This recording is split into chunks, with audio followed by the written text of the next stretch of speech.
እንድታዩት አደራላለሁ።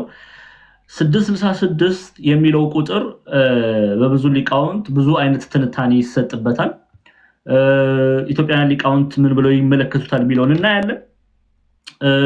ከዛ አልፎ ደግሞ ከኢትዮጵያውያን ሊቃውንት ጋር ተቀራራቢ የሆነ እይታን ያስቀመጡ አባቶችን እናነሳለን።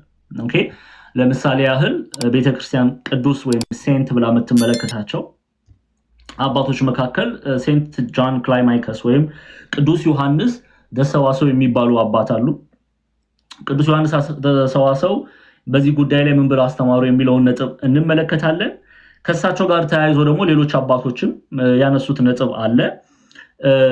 ያንን ምናይ ይሆናል ማለት ነው። ግብፃውያን መተርጉማንንም ሁልጊዜ እንደምናደርገው እህት ቤተክርስቲያን ናቸውና እነሱንም እናያለን። ዛሬ እሱን እናደርግና ከዛ በኋላ ወደ ፈተናው ነው የምንሄደው። ፈተናው I'm sorry to say this ከባድ ነው። ኦኬ ሰባት ጥያቄ ነው። ሰባ አይደለም ያልኩት፣ ሰባት ፍጹም ቁጥር። የራእይ ተማሪ መቼም ሰባት ሲባል ፍጹም ቁጥር የሚለውን መቼም አሁን ታውቃላችሁ።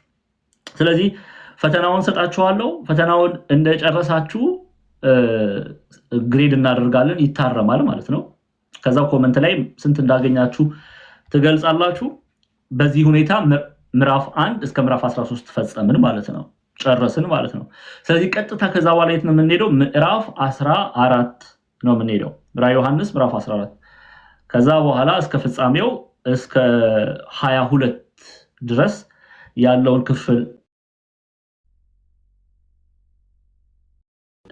ክፍል እንመለከትና እንጨርሳለን ማለት ነው። ግልጽ ነው ሁላችሁም? ስለዚህ ለፈተና በቂ ጊዜ ሰጥቻችኋለሁ አይደለ? ሳምንት ነው የሰጠኋችሁ። ሳምንት ሆነላችሁ፣ እንደውም አንድ ሳምንት በቂ ነው። ስለዚህ ፈተና ላይ ሁላችሁም 100% እንደምታመጡ ተስፋ አደርጋለሁ ማለት ነው። እሺ መልካም። እንደዛ ከሆነ ቀጥታ ወደ ትምህርታችን እንሄዳለን። እንደተለመደው እናንተ ይታያችሁ ዘንድ አንድምታ ትርጓሜውን ምናምን ሌሎችንም ቴክስቶች ስለማሳያችሁ ካሜራውን አዞረዋለሁ። ከዛ ፈተናውንም እዚሁ ላይ አዘጋጅቼላችኋለሁ። ቀጥታ ምንም መጻፍ አያስፈልግም፣ መልስ ብቻ ነው የምታስቀምጡት። ሌላ ምንም የምታደርጉት ነገር አይኖርም ማለት ነው። አይ ቲንክ ተግባብተናል። መኮረጅ አይቻልም። ኮረጃለሁ የሚል ከመንፈስ ቅዱስ ጋር ይጣላል። መልካምሽ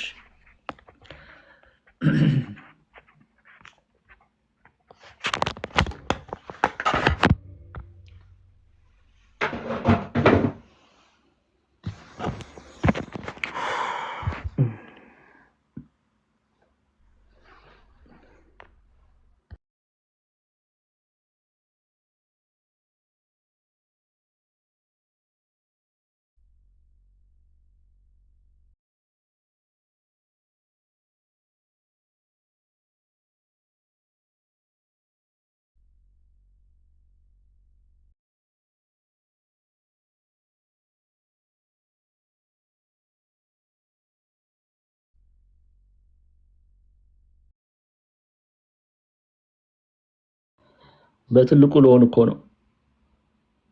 አንዴ ታገሱኝ።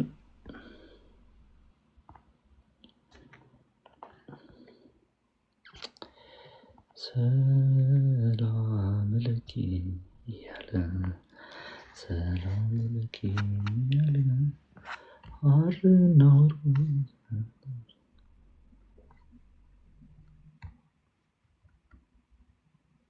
እሺ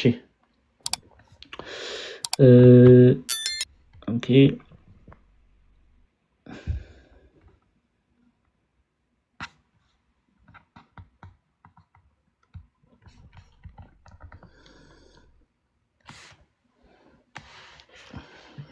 በስመ አብ ወወልድ ወመንፈስ ቅዱስ አሐዱ አምላክ አሜን። በድጋሚ እግዚአብሔር ቤተሰቦች እናታችን የቅድስት ድንግል ማርያም ወዳጆች ሁላችሁንም በወደደን ስለኛም ራሱን አሳልፎ በሰጠው በጌታችን በመድኃኒታችን በኢየሱስ ክርስቶስ ፍቅር ሁላችሁንም ሰላም እያልኳችሁ ቀጥታ ወደ ትምህርታችን እንሄዳለን። ራዕይ ምዕራፍ 13 ቁጥር 18 ማለት ነው።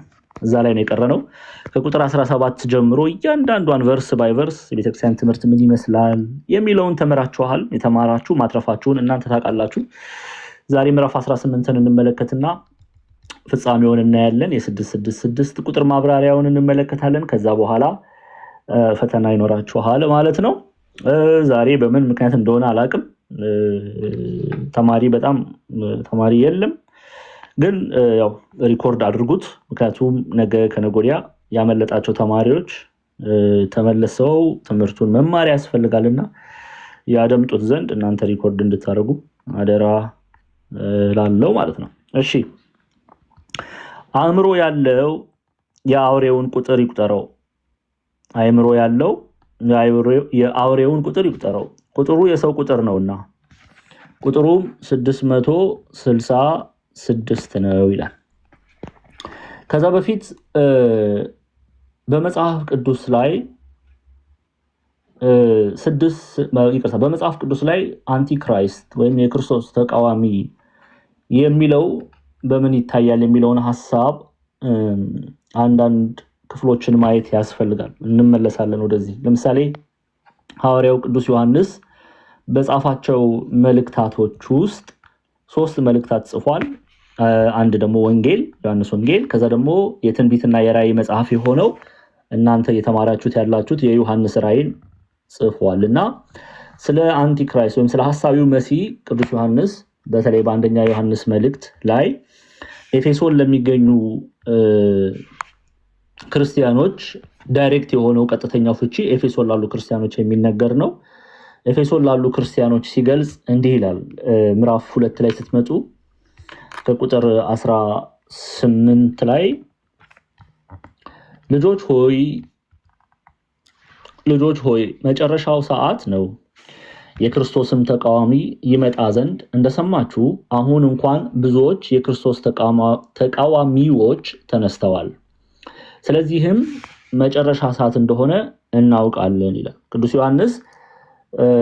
አንደኛ ዮሐንስ መልእክት ምዕራፍ 2 ቁጥር 18 ላይ ልጆች ሆይ ብሎ የሚናገራቸው በመንፈስ ቅዱስ በእግዚአብሔር ቃል የወለዳቸውን የኤፌሶን ክርስቲያኖች ነው። ይህንን በአንደኛ ዮሐንስ መልእክት ባጠናንበት የመጽሐፍ ክፍል ላይ በስፋት ተምራቸዋል። ስለዚህ ልጆቼ ሆይ ብሎ ይጠራል። የተገባ ነውና አባታቸው ሊሆን የተገባ ነውና በእግዚአብሔር ቃል ወልዷቸዋል። ስለዚህ ልጆቼ ሆይ መጨረሻው ሰዓት ነው፣ የክርስቶስ ተቃዋሚ ይመጣ ዘንድ እንደሰማችሁ አሁን እንኳን ብዙዎች የክርስቶስ ተቃዋሚዎች ተነስተዋል። ስለዚህ መጨረሻው ሰዓት እንደሆነ እናውቃለን ይላል እና የክርስቶስ ተቃዋሚ የሚለው የአንቲክራይስት ወይም ብዙ ሐሳዊ መሲዎች እንደተነሱ በዘመኑም ይገልጣል። ቅዱስ ዮሐንስ ይላሉ አበው በትርጓሜ በዘመኑ እዛው በኤፌሶን ባለችው ቤተክርስቲያን ላይ ብዙ አይነት የስህተት ትምህርት የሚያስተምሩ ሐሰተኞች ተነስተዋል። እነሱን የክርስቶስ ተቃዋሚዎች ይላቸዋል። ለምን? ለምሳሌ ኖስቲሳውያን የሚባሉ የተለያየ ሐዋርያት ያላስተማሩትን ጌታችን መራችን ኢየሱስ ክርስቶስ ያልተናገረውን ቃል በማጣመም የሚያስተምሩ ክፉዎች ተነስተው ነበር እና የክርስቶስን ትምህርት ስለሚቃወሙ ያላስተማረውን እንዳስተማር አድርገው ስለሚናገሩ የክርስቶስ ተቃዋሚዎች ይላቸዋል። አንደኛ ዮሐንስ ምዕራፍ 2:22 ላይም ደግሞ ስትመጡ ክርስቶስ አይደለም ብሎ ኢየሱስን ከሚክድ በቀር ውሸተኛው ማን ነው ይላል። ክርስቶስ አይደለም፣ እርሱ መሲህ አይደለም። እሱ እኔና እናንተን ለማዳን ሿሚ የማያስፈልገው የተቀባ እርሱ አይደለም። እኔና እናንተን ለማዳን ኢየሱስ ክርስቶስ መሲህ አይደለም ብለው ክርስቶስ አይደለም ብለው መሲህ አይደለም ማለት ነው። ክርስቶስ አይደለም ብለው ኢየሱስን ከሚክድ በቀር ውሸተኛ ማን ነው? ኢየሱስ ማለት እግዚአብሔር አዳኝ ነው ማለት ነውና ክርስቶስ አይደለም ብለው ኢየሱስን ከሚክድ በቀር ውሸተኛ ማን ነው ካለ በኋላ አብንና ወልድን የሚክድ ይህ የክርስቶስ ተቃዋሚ ነው ይላል። አብንና ወልድን የሚክድ የክርስቶስ ተቃዋሚ እና በትምህርት የሚክድ በግብር የሚክድ ያ የክርስቶስ ተቃዋሚ አንቲክራይስት ተብሎ ሲጠራ እናያለን።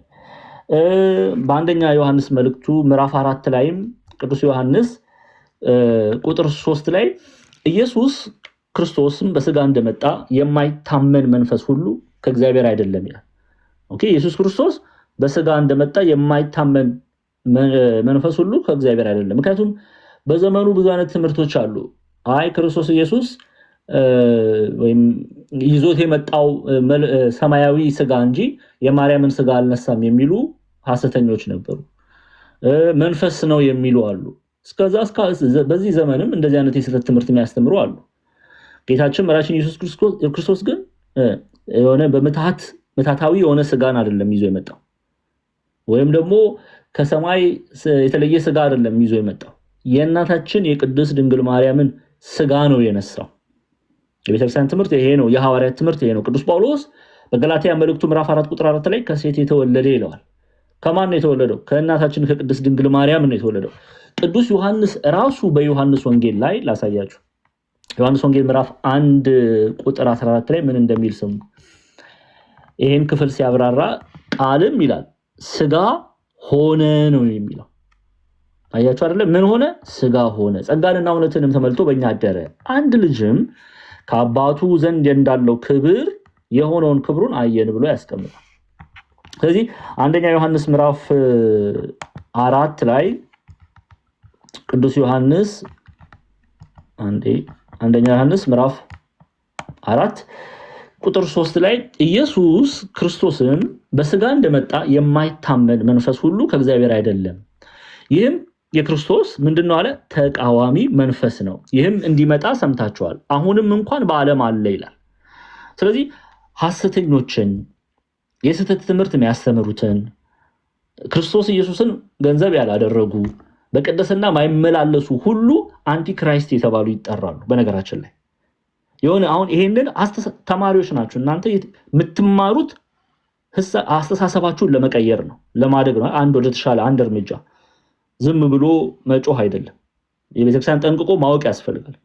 የክርስቶስ አሁን ሰው 666 ብሎ ሲጽፍ ሁል ጊዜ ልናስብ የሚገባው ነገር ወይም የክርስቶስ ተቃዋሚ ሲባል ሁል ጊዜ ልናስብ የሚያስፈልገው ነገር ማንኛውም ሰው ከክርስቶስ አስተምሮ ውጪ የሚያደርግ ወይም ደግሞ በስህተት ጎዳና የሚመላለስ የስህተት ትምህርትን የያዘ በኃጢአት የሚመላለስ ንስሐን የማይናፍቅ ስጋው ደሙን የማይቀበል ወደ ቤተክርስቲያን የማይመለስ ይሄ ሁሉ የማን የክርስቶስ ተቃዋሚ ነው የሚባለው፣ ወይም አንቲክራይስት የክርስቶስ ተቃዋሚ ማለት ነው፣ ሐሳዊ መሲህ። ስለዚህ ይህም እንዲመጣ አለ ቅዱስ ዮሐንስ ሰምታችኋል፣ አሁንም እንኳን ደግሞ በዓለም አለ ይላል። አሁንም እንኳን በዓለም አለ ይላል። በኋላ ላይ ቅዱስ ጳውሎስ በተሰሎንቄ መልእክቱ ላይ ሁለተኛ ተሰሎንቄን ደግሞ ስትመለከቱ ሁለተኛ ተሰሎንቄ ምዕራፍ 2 ቁጥር 3 እና 4 ላይ እንዲህ ይላል፣ ማንም በማናቸው መንገድ አያስታችሁ፣ ክህደቱ አስቀድሞ ሳይመጣ የአመጽ ሰው እርሱም የጥፋት ልጅ ሳይገለጥ አይደርስምና እኔ እግዚአብሔር ነኝ ብሎ አዋጅ እየነገረ በእግዚአብሔር ቤተ መቅደስ እስኪቀመጥ ድረስ አምላክ ከተባለው ሁሉ ሰዎችን ከሚያመልኩት ሁሉ በላይ ራሱን ከፍ ከፍ የሚያደርግ ተቃዋሚ እርሱ ነው ደግሞ ይላል። አሁን ስለ ሐሳዊ መሲህ ነው ቅዱስ ጳውሎስ በተሰሎንቄ መልእክቱ ላይ የሚነግረን። ራሱን እግዚአብሔር ብሎ እንደሚመጣ መሲህ ብሎ ክርስቶስ ነኝ ብሎ ነው የሚመጣው ሐሳዊ መሲህ። ይሄንን ምዕራፍ 12 እና ምዕራፍ 13 እንዲያው ያ በደንብ ነው የተማራችሁት። ሌላ እኔ ካስተማርኳችሁ ቤተክርስቲያን ካስተማረቻችሁ ውጪ ሌላ የስህተት ትምህርት ይዛችሁ ስትንጦለጦሉ እንዳላይ አይስዌር ነው ማለት ነው። እቆጣለሁ እየገባው ሪኮርድ የተደረገው አለ። ምዕራፍ 12 ላይ ሰይጣን ዲያብሎስ የተባለውን ተምራችኋል። ሐሳዊው መሲህ ምዕራፍ 13 ቁጥር 1 ላይ ተምራችኋል።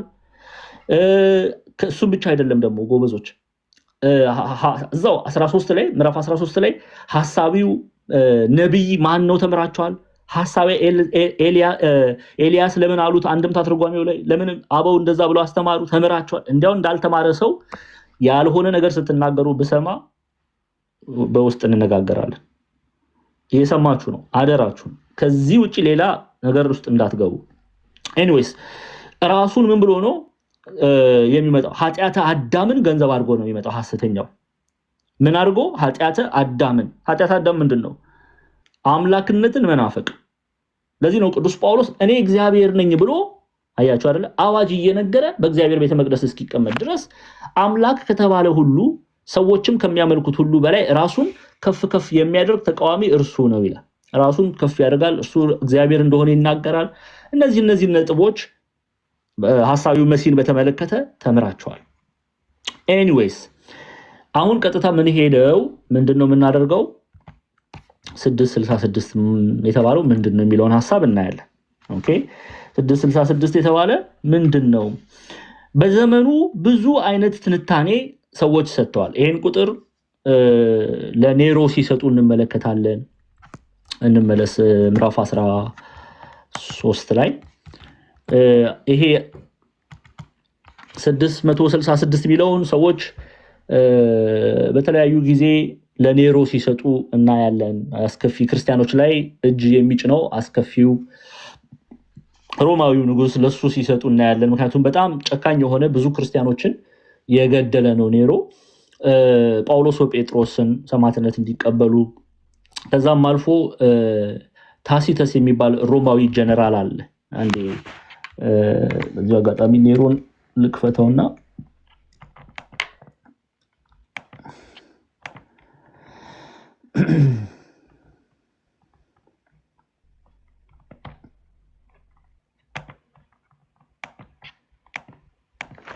ኔሮ በተለይ በቀደመችዋ ቤተክርስቲያን በጣም ቤተክርስቲያን ላይ እጅ ጭኗል። መከራ ያጸና ክፉ ንጉስ ነውና በዘመኑ ሮማውያን የሚጽፉት የሂስትሪ ሪኮርድ ያደርጋሉ እና ከዛ ውስጥ የሮማውያን ሂስትሪ የሚጽፍ ታሲተስ የሚባል አንድ ሰው አለ። ሂስቶሪያን ነው፣ የታሪክ ጸሐፊ ማለት ነው። የሮማውያንን ታሪክ የሚጽፍ ሰው ነውና የሚገርማችሁ ነገር በጽሁፉ ላይ የዚህን ንጉስ አስከፊነት በተለይ በክርስቲያኖች ላይ ክርስቲያኖች በሮም ምድር ፀሐይ ስትጠልቅ ጨለማ ሲመጣ ክርስቲያኖችን እየገደለ ስጋቸውን እያቃጠለ እንደ ጧፍ ማለት ነው ይጠቀም ነበር። በጣም አስከፊ ንጉስ ነው። ቤተክርስቲያናችን አማድ የምትላቸውን ለምሳሌ ጴጥሮስን ዋና የምትላቸውን ጳውሎስን ሰማዕትነት እንዲቀበሉ ሐዋርያው ቅዱስ ጳውሎስ አንገቱን በሰይፍ ተመቶ ሐዋርያው ቅዱስ ጴጥሮስ ቁልቁል ተዘቅዝቆ እንዲገደል ያደረገ ክፉ ንጉስ ነውና በዘመኑ የነበሩ ሰዎች አንዳንድ ሊቃውንት ይሄ 666 የሚለውን ክርስቲያኖች ላይ ባደረሰው ክፋት ምክንያት ለኔሮ የሚሰጡ አሉ። ለኔሮ ብለው የሚሰጡ አሉ። ብቻ ብዙ አይነት እይታ አለ። ኤኒዌይስ ይሄንን በዓለም ዙሪያ ያለውን ሂደት እንድታውቁ ስለምፈልግ ነው። ቤተክርስቲያናችን ግን ይሄንን ቁጥር እንዴት ታየዋለች የሚለውን ካየን በኋላ ከቤተክርስቲያን ትምህርት ጋር ከኢትዮጵያ ኦርቶዶክስ ተዋሕዶ ቤተክርስቲያን ትምህርት ጋር እነ ቅዱስ ዮሐንስ በሰዋስው የመሳሰሉ በዚህ ጉዳይ ላይ ምን ብለው አስተማሩ የሚሉትን ነጥቦች እንመለከታለን። ለምሳሌ አንድ እንድታውቁ የምፈልገው ይሄንን ቁጥር አበው ምን ብለው ተረጎሙት? እንዲህ በትርጓሜያችን ላይ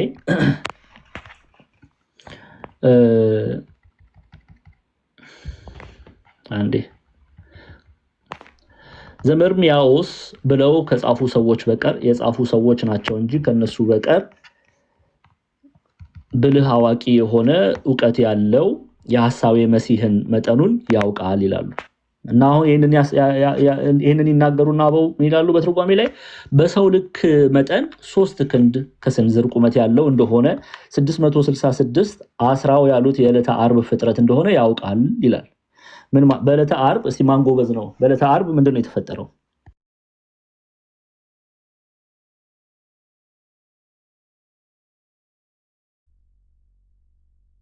እየመለሳችሁልኝ። በዕለተ ዓርብ ምንድነው የተፈጠረው? እግዚአብሔር አምላክ በዕለተ ዓርብ በስድስተኛው ቀን ምን ፈጠረ?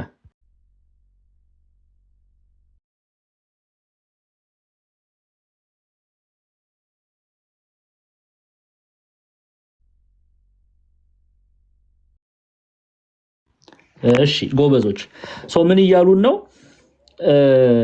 የዕለተ ዓርብ ፍጥረት ነው ሲሉ አበው ሰው ነው እያሉ ነው። በስድስተኛው ቀን 6 ቁጥር ይወስዱና አባቶቻችን በስድስተኛው ቀን እግዚአብሔር አምላክ የፈጠረው ምንድነው? ሰውን ነው። ስለዚህ ሐሳዊው መሲህ ምንድነው ይላሉ? ሐሳዊ መሲህ ምንድነው ይላሉ? ሰው ነው። መጀመሪያ ይሄን ማወቅ ያስፈልጋል። ሰው መሆኑን ለመረዳት 6 ቁጥርን ተጠቀመ። በስድስተኛው ቀን በዕለተ ዓርብ እግዚአብሔር አምላክ አዳምን ፈጥሮታልና ሰውን ፈጥሯል። እሺ ሰው ነው አይደለም የሚለውን ደግሞ መጽሐፍ ቅዱስ ይነግረናል። አሁን ቅዱስ ዮሐንስ አፈወርቅ ሰይጣን የሚሰራበት ሰው ብሎ በትርጓሜ ያስተማረውን አይተናል። ሰው ነው ወይ የሚለው መጽሐፍ ቅዱስ መረጃ ይሰጠናል ወይ ካልን፣ አዎ መጽሐፍ ቅዱስ መረጃ ይሰጠናል። ኦኬ ሐሳዊ መሲህ ሰው ነው ያሉት ኢትዮጵያውያን ሊቃውንት ብቻ አይደሉም። ሐዋርያው ቅዱስ ጳውሎስም ብሏል። ሐዋርያው ቅዱስ ጳውሎስ በሁለተኛ ተሰሎንቄ ምዕራፍ 2 ላይ ተመልከቱ። ሁለተኛ ተሰሎንቄ ምዕራፍ 2 ቁጥር 3 እና 4 ላይ ምንድነው ያለው? ማንም በማናቸው መንገድ አያስታችሁ። ክህደቱ አስቀድሞ ሳይመጣ ምን ብሎ ጠራው? ጳውሎስ ምን ብሎ ጠራው? የአመጽ ሰው ብሎ ይጠራዋል። ስለዚህ ሰው ነው። ኦኬ እንደኔና እንደናንተ ሰው ነው። ይሄ ሰው ነው። መጋቢ ሐዲስ ስቡ አዳምጤ በትርጓሜ የራዕየ ዮሐንስ ትርጓሜ መጽሐፍ አላቸውና እዛ ላይ አንድምታ ትርጓሜውም ይሄን ሐሳቡን ይደግፈዋል። በተለይ ስለ እናቱ ሲናገሩ የዚህ ሰው እናት ማርያም ሐሰተኛ ማርያም ትባላለች። ለምን? በድንግልና ጸንሼ በድንግልና ወለድኩት። እሷ ግን በድንግልና ሳይሆን ከአንድ ጎልማሳ ጋር ግንኙነት ፈጽማ በኃጢአት ነው የተወለደው። ይሄ ሰው ነው። ግን በኃጢአት የተወለደ ሰው ነው። እግዚአብሔር በማይወደው እግዚአብሔር ባልተመለከተው መንገድ የተወለደ የአመጽ ሰው ይለዋል ቅዱስ ጳውሎስ። ሰው ነው። እሺ ስለዚህ አበው በትርጓሜ ላይ ምን ብለው አስቀመጡት? የዕለተ ዓርብ ፍጥረት እንደሆነ ያውቃል ይላሉ። የዕለተ ዓርብ ፍጥረት ሰው ነው። ሰው ነው በስድስተኛው ቀን የተፈጠረ። ስለዚህ 6 ቁጥርን በዛ አድርገው ይይዙና ይቀጥላሉ። እንመለከታለን። ብለው አዋቂ የሆነ ዕውቀት ያለው የሐሳዊ መሲህን የስሙን ቁጥር ያውቃል። በጓለ እመሕያው ልክ እንደሆነ መርሚያኦስ ጓለ እመሕያው 7 ነው። እሺ ሰው ልጅ ሐሳዊ መሲህ በ6 ቁጥር ተመሰለ። 7 ጻድቃን ቅዱሳን ደግሞ በ7 ቁጥር ይመሰላሉ። ፍጹምነታቸውን ለመግለጽ ሐሳዊ መሲህን ግን በ6 ቁጥር ያስቀምጡታል። አበው ለምንድን ነው እንደዚህ ያደረጉት? ለምንድን ነው እንደዚህ ያደረጉት? ፍጹም ከፍጹምነት ጎዶሎ መሆኑን ለመግለጽ ነው። ከፍጹምነት ምንም ጎዶሎ የጎደለ መሆኑን ነው። ቅዱሳን በምን ይመሰላሉ? ጻድቅ ስንት ጊዜ ይወድቃል ነው? ጻድቅ 7 ጊዜ ይወድቃል፣ 7 ጊዜ ይነሳል። ቅዱሳን በ7 ቁጥር ይመሰላሉ። ፍጹማን ናቸው። ኦኬ ሐሳዊው መሲህ ግን ሰው ነው። ሰው መሆኑን ገንዘብ እናደርጋለን፣ ግን ከፍጹምነት የጎደለ ነው። ከፍጹምነት የጎደለ በኋላ እናያለን። ይሄንን ሐሳብ ያንጸባረቁ ያስተማሩ አባቶች ምን ብለው ገለጹ የሚለውን ሐሳብ እናያለን በሰፊው ማለት ነው። ግን ፍጹም አይደለም ሐሳዊው መሲህ፣ ጎዶሎ ነው፣ በኃጢአት የተጨማለቀ ነው። ኦኬ ስለዚህ ከእግዚአብሔር ጸጋ መጓደሉን ሲገልጹ በ6 ቁጥር ይገልጡታል አበው። አሁን መርምያኦስ የሚለው ስም እንዴት ሊያገኙት ቻሉ የሚለውን ካልኩሌሽን አብረን እንሰራለን። ኦኬ ይሄንን አባቶች ያገኙት በነገራችን ላይ ያው ትርጓሜው ላይ ያለውን ነው የምናየው። ሌሎች አባቶች ሌላም ነገር ያሉት አለ። ኦኬ ግን አንደኛው ምን እንድትይዙልኝ የሚፈልገው 6 ቁጥር መሆኑ ከጸጋ መጓደሉን ከቅድስና መጓደሉን ፍጹም አለመሆኑን አይደለም፣ እሱ መንግስቱ ጎዶሎ መሆኑን እንመለከታለን። በራዕየ ዮሐንስ ላይም አንዴ ወደ ኋላ መለስ ብዬ ላሳያችሁ። ራዕየ ዮሐንስ ምዕራፍ 11 ላይ ምንድነው የሚለው? በትር የሚመስል መለኪያ ለኔ ተሰጠኝ፣ እንዲህም ተባለልኝ፣ ተነስተ የእግዚአብሔር መቅደስና መሰዊያውን በዚያም የሚሰግዱትን ለካ፣ በመቅደሱም ውጭ ያለውን እድሞ ለአሕዛብ ተሰጥቷልና ተዋት ለካው። እነርሱም 42 ወር የተቀደሰችዋን ከተማ ይረግጧታል። በቁጥር መታወቁ ኦኬ የሐሳዊው መሲህ ጊዜ ውስን መሆኑን ነው የሚገልጸው። 42 ወር ወይም 3 ዓመት ከግማሽ ይመጣል። 3 ዓመት ከግማሽ የ7 ቁጥር ግማሽ ነው። ፍጹም ጎዶሎ መሆኑን ነው የሚገልጸው። ስልጣኑ ራሱ ጎዶሎ ነው፣ ዘላለማዊ አይደለም። ስልጣኑ ሙሉ ጎዶሎ መሆኑን የሚገልጽ ክፍል ነው። ስለዚህ ከጽድቅ የተጓደለ ከቅድስና የጎደለ ከፍጹምነት የተራቆተ መሆኑን ይገልጻል 6 ቁጥር ይላሉ። እሺ አሁን ግን መርሚያኖስ የሚለው ስም እንዴት ሊመጣ ቻለ? እሱን አብረን እንመልከት። ይቀጥሉና 666 ቁጥር ያለው ይልና ሜም 40 80 ኤ 70 80 እና 70 150 ሬስ 200 ሳን 350 ቢጨምሩ 650 ዋው 6 ዮድ 10 666 ይሆናል ይላሉ። እሺ ይሄ ለምንድነው በዕብራይስጥ የአውሬው የሐሳዊው መሲህ 666 ቁጥር ስሙ መርሚያኦስ ብለው ያስቀምጡታል። ይሄ በዕብራይስጥ እያንዳንዱ ፊደል በቁጥር ያስቀምጡታል። ለምሳሌ መ ወይም ሜም የሚለው አንዴ ጠብቁኝ እዚህ ጋር 40 በቁጥር ደረጃ በዕብራይስጥ ነው የማወራችሁ። ር ወይም ሬስ የሚለው 200 ም 40 ያ ወይም ዮድ በሚለው ክፍል ውስጥ ያስቀምጡትና 10 ዋው 6 ኤ 7 ከዛ ደግሞ ስ የሚለው መርሚያኖስ አይደለ ስ ወይም ሳን 300 ቁጥር። ይሄ በዕብራይስጥ እያንዳንዱ ፊደል በቁጥር ይተረጎማል። ለምሳሌ አሁን ሜም የሚለውን ሜም 40 ይሰጡታል። ከዛ ደግሞ ሜም የሚለው ያው ሜም 40 ሁለት ጊዜ ተጠቅሷልና 40 እና 40 80 ይሰጠናል። ኦኬ የፊደላቶቹ በዕብራይስጥ በቁጥር ሲተነተኑ የሚሰጡትን ቁጥር ነው ያስቀመጡት አበው። ስለዚህ 40 እና 40 80 ይመጣል ካሉ በኋላ ኤ የምትለዋ ፊደል በቁጥር ሲፈታ 70 ቁጥር ስለሚመጣ ይሉና 70ን ይደምሩበታል። ስለዚህ 40 እና 40 80 ይመጣ። ከዛ ኤ ደግሞ ስንት ናት ብያችኋለሁ? 70 ናት። 80 እና 70 150 ይመጣል። ለዛ 70 እና 80ን ደምረው 70 150 ብለው ይጨምራሉ። 150 መጣ። ከዛ ሬስ ደግሞ በዕብራይስጥ በቁጥር ሂደት ሰልፍ ውስጥ 200 ይመጣል። 200 ነው ቁጥሩ። ሬስን ደግሞ 150 ላይ 200 ይደምራሉ ማለት ነው። 150 ላይ 200 ሲደምሩ 350 ይመጣል። 350 ይመጣል። ከዛ በኋላ 200 ሬስ 200 ነው በዕብራይስጥ ቁጥር 200 ነው ካሉ በኋላ ሳን ደግሞ ያመጣሉ። ሳን እቺ ደግሞ 3 በቁጥር 300 ቁጥር ስሌት ውስጥ 300 ይሰጧታል። ሳን 300 ነው። እሺ ሳን 300 ሲደምሩበት ስንት ይመጣል ማለት ነው? 200 እና 300 500 ይመጣል። ኦኬ 150 እና ይቅርታ 150 እና 200 ስንት መጣ? 350። ሳን ስንት ናት ብያችኋለሁ? 300። ስለዚህ 300 ደግሞ ስንት ይመጣል አሉ? 300 ሲያደርጉበት 650 ይመጣል። ከዛ 150 ቢጨምሩ 650። ዋው ደግሞ በዕብራይስጥ ዋው የሚለው 6 ቁጥር ነው። ከዛ 6 ይደምሩበታል። 6 ቁጥር ሲደምሩበት ስንት ሆነ? 650 ሲደመር 6 ስንት ይመጣል? 656 ብለው ያስቀምጣሉ። ኦኬ ይሄ አሁን ኢትዮጵያ ሊቃውንት ያለውን ስሌት ነው። ጠቅለል አድርጌ ነግራችኋለሁ። ዝም ብላችሁ ታገሱኝ። ዋው ሲያመጡ 6 ያመጡታል። ከዛ 656 በዕብራይስጥ። ከዛ ይቀጥሉና መጨረሻ ላይ ዮድ ምትለዋ ስንት ቁጥር አድርገው 10 በዕብራይስጥ የቁጥር የቃላት ፍቺ ላይ ዮድ 10 ቁጥር ናት እና 10 ይደምሩበታል። ዮድ ላይ 656 ላይ 10 ሲደመር ስንት ይመጣል? 666 ይሆናል ብለው በዚህ ስሌት ሂሳብ ውስጥ መርሚያኖስ የሚለውን ስም ነው ያስቀመጡት።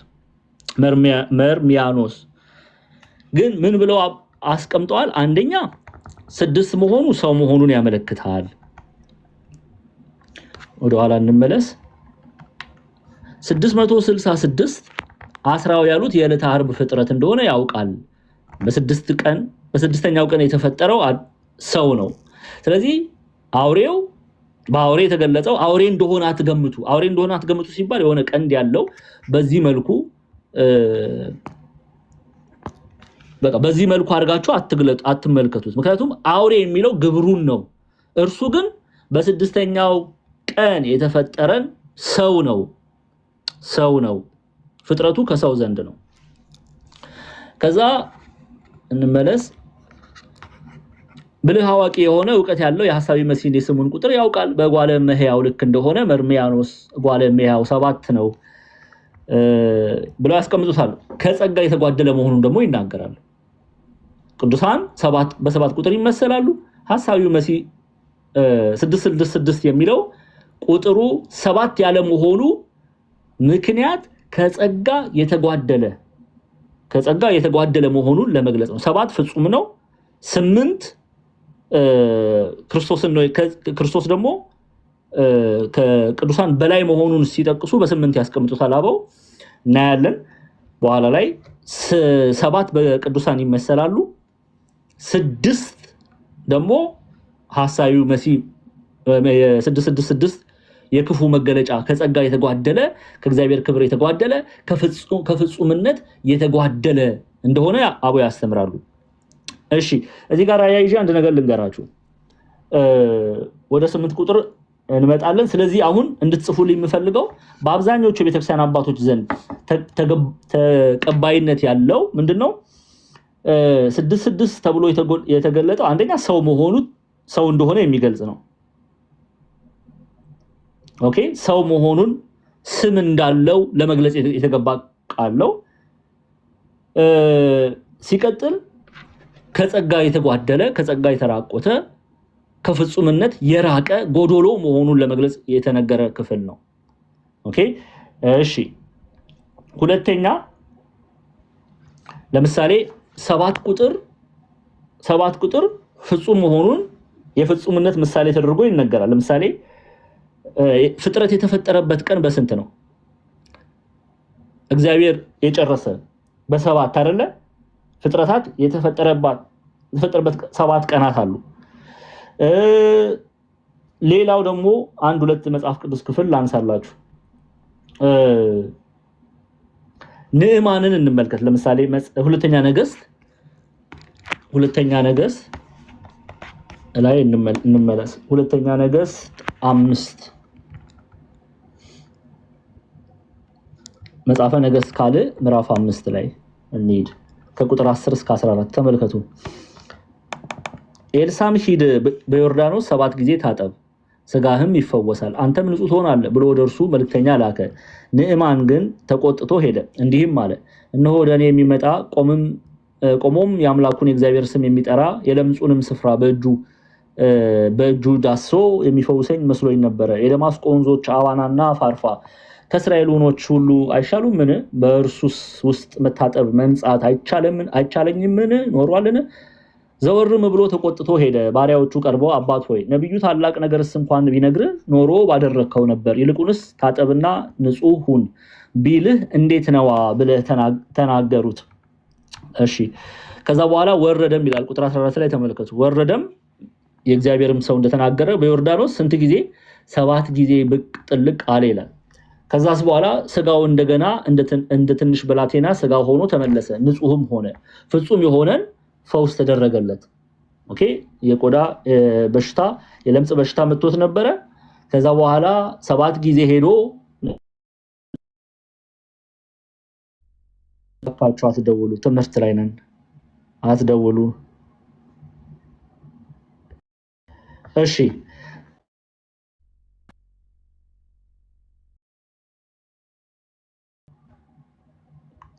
እሺ ደጋግማችሁ አትደውሉ ፕሊዝ፣ ላይቭ ላይ ትምህርት ላይ ነን። ኤኒዌይ 7 ጊዜ ብቅ ጥልቅ አለ። ምን ማለት ነው? 7 ጊዜ ብቅ ጥልቅ። ለምን 3 ጊዜ አልሆነም? ለምን 2 ጊዜ አልሆነም? ለምን 4 ጊዜ አልሆነም ይላሉ አበው። 7 ጊዜ መሆኑ ፍጹም ፈውስ እንዳገኘ ለመግለጽ ነው። ኦኬ ስለዚህ 7 ቁጥር በመጽሐፍ ቅዱስ ላይ ፍጹምነትን የሚያመለክት ነው። ይሄንን እናያለን። እግዚአብሔር አምላክ ፍጥረት ፈጥሮ እንትን ያለበት ቀን 7 ነው፣ የጨረሰበት ቀን 7 ነው። ይሄንን እናያለን። ፍጹም የእግዚአብሔር ስራ ፍጹም መልካም እንደሆነ ለመግለጽ አንድም ደግሞ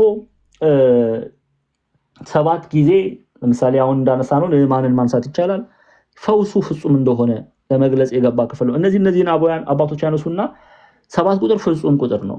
ሐሳዊ መሲህ ግን በ666 መመሰሉ 7 አለመሆኑ ከቅድስና ከጸጋ መጓደሉን ለመግለጽ ነው።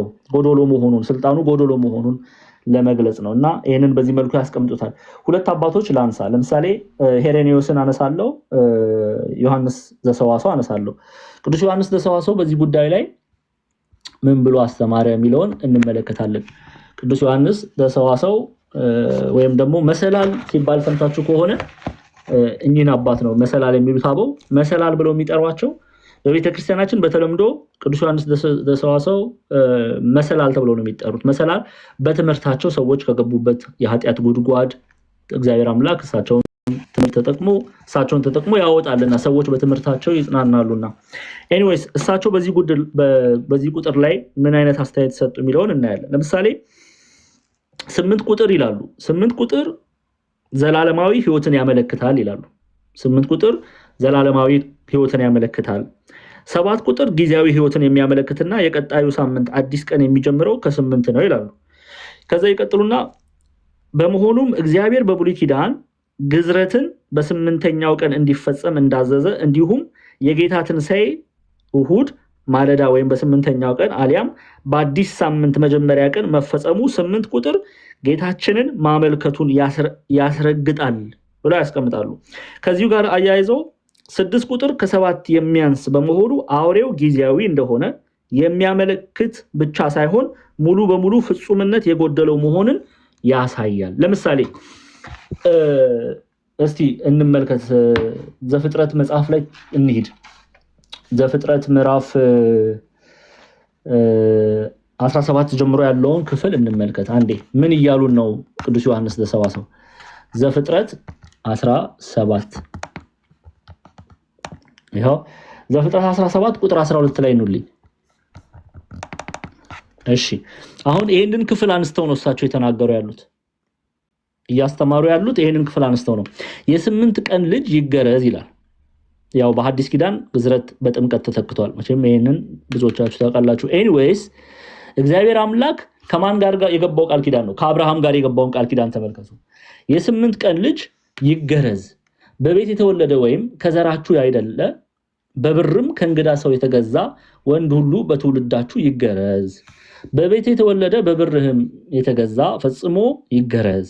ቃል ኪዳኔንም በስጋችሁ የዘላለም ቃል ኪዳን ይሆናል። የቁልፈቱን ስጋ ያልተገረዘ ቆላፍ ሰው ሁሉ ያቺ ነፍስ ከወገኑ ተለይታ ትጥፋ፣ ቃል ኪዳኔንም አፍርሳለች ይላል። በ8 ቀን አሁን ስለ ግዝረት አንስተው የተናገሩት በ8 ቀን የተገረዘ ምን ያገኛል ማለት ነው? ሕይወትን ያገኛል። ኦኬ። በ8ቱ ቀን የተገረዘ ያልተገረዘ ግን ሕይወት የለውም እያሉን ነው ቅዱስ ዮሐንስ ዘሰዋሰው። ለዚህ ነው ምን ብለው አስቀመጡ? 8 ቁጥር ጌታችንን ማመልከት የሚያመለክት ነው። 6 ቁጥር ከ7 የሚያንስ በመሆኑ አውሬው ጊዜያዊ እንደሆነ የሚያመለክት ብቻ ሳይሆን ሙሉ በሙሉ ፍጹምነት የጎደለው መሆኑን ያሳያል ብለው 8 ቁጥርን ሕይወት፣ ምክንያቱም በ8 ቀን የተገረዘ ነው ሕይወትን የሚያገኝ፣ ከዛ ያልተገረዘ ሕይወትን ከእግዚአብሔር ቃል ኪዳን ውስጥ አይታሰብም። ስለዚህ ያቺ ነፍስ ያልተገረዘችው በ8 ቀን ያልተገረዘችው ያቺ ነፍስ ከወገን ተለይታ ትጥፋ፣ ቃል ኪዳኔን አፍርሳለችና የሚለውን ያነሱና 6 መሆኑ የሐሳዊው መሲህ 666 ተብሎ መነገሩ ቁጥሩ 666 ነው ማለት ፍጹም አይደለም፣ ጎዶሎ ነው፣ በእርሱ ዘንድ ሕይወት የለም። 8 ቁጥር ደግሞ የክርስቶስ ምሳሌ ናት። ክርስቶስ 888 እሱ ከቅዱሳን በላይ መሆኑን ሕይወት በእርሱ እንዳለ ኦኬ የጸጋ ምንጭ መሆኑን ለመግለጽ ነው። 7 ቁጥር ደግሞ የፍጹምነት ለቅዱሳን የሚሰጥ ነው። 7 ደግሞ ፍጹማን ለሆኑ የሚሰጥ ነውና በዚህ መልኩ ያስቀምጡታል። እሺ ሌላው ሄሬኔዎስ የተናገሩትን እናነሳለን። ሄሬኔዎስ የአውሬው ቁጥር ይሄንን ተመልክቶ 666 የሚለውን ሄሬኔዎስ ምን አሉ? የአውሬው ቁጥር ይሄንን ሲናገሩ የሚያሳየው 666 ቁጥር የሚያሳየው አውሬው ሁሉንም አይነት ክፋቶች እና አሳች መሆኑን የሚገልጽ ነው። ይሄ ሁሉን አይነት ክፋት፣ ሁሉን አይነት በደል፣ ሁሉን አይነት ኃጢአት ከፍጹምነት የሚያጎድል 7 ፍጹም ነው እስከ 6 መባሉ ከሰባት በኋላ 6 ነው መጉደሉን ያሳያል። ግን ሁሉን አይነት በደል፣ ሁሉን አይነት ኃጢያት፣ ሁሉን አይነት ክፋት ማድረጉን ለመግለጽ 666 ተባለ። ኦኬ ለምሳሌ እግዚአብሔር አምላክ ዓለምን በንፍር ውሃ ሲያጠፋ ኖህ ስንት ዓመቱ ነበር ይላሉ? 600 ዓመት ሰው ነበረ። ንጉስ ናቡከደነጾር ያሰራው የጣዖት ምስል ቁመቱ ስንት ነበር? 60 ክንድ ነበረ። ከዛ ደግሞ ዳንኤል 3 ማየት ይቻላል። የወርቁ ምስል ወርዱ ስንት ነበረ? ንጉስ ናቡከደነጾር ያሰራው ምስል ስንት ነበረ? የወርቁ ምስል ወርዱ 6 አይደለ? 6 ያሳያል። ስለዚህ 666 ይሄ የሰው በምድር ላይ ያለ የጥፋት ሁሉ ጫፍ መፈጸሙን የሚገልጽ ነው ብለው ሄሬኔዎስ ያስቀምጣሉ። የቤተክርስቲያናችን ትርጓሜ ግን ቁጥሩ የሰው ቁጥር ነው። ይሄንን መርሚያዎስ ይሏል። ይሄንን መርሚያዎስ የሚለውን እንግዲህ ቅድም በዕብራይስጥ የቃል ፊደል ፍቺ አይተናል እንዴት አድርገው ካልኩሌሽኑን እንደሰሩትና በዚህ መልኩ አባቶቻችን ሰው መሆኑን ይገልጻሉ። በዕለተ ዓርብ የተፈጠረ ሰው እንደሆነ ይገልጻሉ። በዕለተ ዓርብ የተፈጠረ አዳም ነው። በቃ አዳማዊ ነው። አዳም ነው ሴንስ ደቂቃ አዳም ነው። ግን እሱ በኃጢአት በበደል ከጸጋ የጎደለ ነው። ኦኬ አዳም በስድስተኛው ቀን የተፈጠረው 666 የሚለው ኮንሴፕትም ሰው መሆኑን ወንድ መሆኑን የሰው ልጅ መሆኑን ኦኬ የሚገልጽ ነው። ግን በበደል ምክንያት በኃጢአት ምክንያት ከእውነተኛው አዳም ተለይቶ ሐሰተኛ አዳም ሆኖ የአዳም ዘር ውስጥ ቢቆጠርም ግን ከጸጋ ተጓደለ። ኦኬ ሰይጣን ሰለጠነበት፣ ክፋትን ገንዘብ አደረገ እና የዕለተ ዓርብ ፍጥረት ብለው የሰው ልጅ መሆኑን ይገልጻሉ። የዕለተ ዓርብ ፍጥረት ሲባል ግር እንዳይላችሁ በዕለተ ዓርብ የተፈጠረ አዳም ነው። ግን ያው አዳማዊ ሰው መሆኑን ለመግለጽ ነው። ዘር ግንዱን ለመግለጽ ነው የዕለተ ዓርብ ፍጥረት ብለው አበው ያስቀምጡት። ኦኬ ግልጽ ነው። ስለዚህ እናንተ አሁን እኔ ሳልሆን ቤተክርስቲያን እንድታውቁና እንድትገነዘቡ የምትፈልገው ነገር 666 የተባለው አንደኛ ሰው መሆኑን እንድታውቁ፣ በዕለተ ዓርብ የተፈጠረ ሰው መሆኑን እንድታውቁ፣ ሁለተኛ ስም ያለው ሰው፣ ከዛም አኳያ ደግሞ ተያይዞ በብዙ ሊቃውንት ዘንድ ተቀባይነት ያለው ትምህርት ከጸጋ የተጓደለ መሆኑን፣ 7 ፍጹም እንደሆነ፣ 8 ክርስቶስን እንደሚናገር ህይወትን እንደሚናገር፣ የሱ ደግሞ 6 መባሉ ከህይወት መግደሉን ከጸጋ መግደሉን የሚገልጽ ክፍል ነው። ሲቀጥል ደግሞ ቤተክርስቲያን መርሚያኖስ ብላ ትጠራዋለች። ይሄ ከምን አኳያ መጣ? የዕብራይስጥ የቃላት ፍቺን ስትገጣጥሙት ካልኩሌሽኑን ስትሰሩት 666 መርሚያኖስ የሚለውን ስም ስያሜ ስለሚሰጥ ስሙ መርሚያኖስ ብለው አበው ያስቀምጡታል። ግን ዋናው ነገር እኔ እንደዚህ ላይ እንድትይዙልኝ የምፈልገው ቁጥሩ ራሱ የሚናገረው ጎዶሎ መሆኑን ነው። በራዕየ ዮሐንስ ላይ ቁጥሩ በሐሳዊ መሲህ ዙሪያ ላይ ቁጥር ሲገለጥ ለምሳሌ ራዕየ ዮሐንስ ምዕራፍ 11 ላይ ስለ መንግስቱ ሲገለጥ በቁጥር 42 ወር ተቀምጧል። 42 ወር ስንት ይመጣል ማለት ነው? 1261 ቼክ እናድርገው። ስንት ይመጣል? እስቲ ካልኩሌተር እያወጣን ነው። 42 ወር በ30 ስታባዙት 1260 ይመጣል። ስለዚህ ስልጣኑ 1260 ነው። 42 ወር ነው ሲሉ ምን እያሉ ነው አበው? አንደኛ በቁጥር እንደዚህ በቁጥር መታወቁ ዘላለማዊ አለመሆኑ፣ ለተወሰነ ጊዜ ብቻ የሚገዛ መሆኑን፣ 42 ወር ማለት 3 ዓመት ይቅርታ 42 ወር ማለት 1260 ቀን ስንት ይመጣል ማለት ነው? እስቲ እንየው። ይሄው በምን ታረጋላችሁ መሰላችሁ? 1260 ወይ 42 ወር በአመት ስታበዙት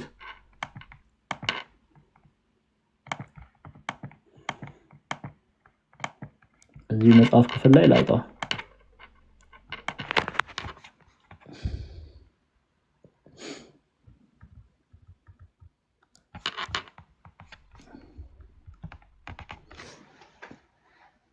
ሶስት ዓመት ከ6 ወር አይደለ? አይመጣም 3 ዓመት ከ6 ወር እንየው 12 ሲባዛ ለ3 አንዴ 36 ይመጣል አይደለ 12 ሲባዛ 36 ለ3 3 ዓመት ከግማሽ አላልኳችሁ ስለዚህ 3.6 እናድርገውና እንየው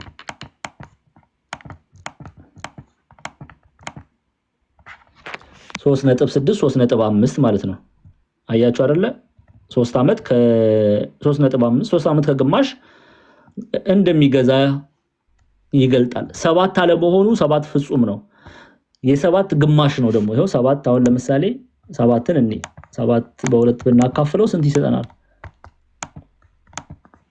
አያችሁ የግማሽ የፍጹም ግማሽ ጎዶሎ መሆኑን ይገልጻል ስልጣኑ ጎዶሎ መሆኑን ፍጹም አለ መሆኑን የሚገልጽ ነው ኦኬ ይሄንን እንድትይዙልኝ አደራ አላለው ብዙ አባቶች ብዙ አይነት ስም ሰጥተውታል ኢትዮጵያ ሊቃውንት መርሚያኖስ ብለው ቢያስቀምጡም ሌሎች ሌላም ያሉት አለ ግን በዋናነት እኔ ገንዘብ እንድታደርጉ የምፈልገው ነገር ከጸጋ የተጓደለ መሆኑን ለመግለጽ 666 የሚለው ቁጥር ተቀምጧል አእምሮ ያለው ያወሬውን ቁጥር ይቁጠር ቁጥሩም የሰው ቁጥር ነውና ቁጥሩም 666 ነው ይላልና ከጸጋ የተጓደለ መሆኑን የሚለው በዕለተ ዓርብ ፍጡር መሆኑን ሰው መሆኑን ወንድ መሆኑን ይሄንን በብዙ ሊቃውንት ዘንድ ይነገራል ስለዚህ በዚህ አይነት ሂደት እናየዋለን እኛም ማለት ነው እሺ መልካም አይ ቲንክ ብዙ ሰዓት ነው የተጠቀመው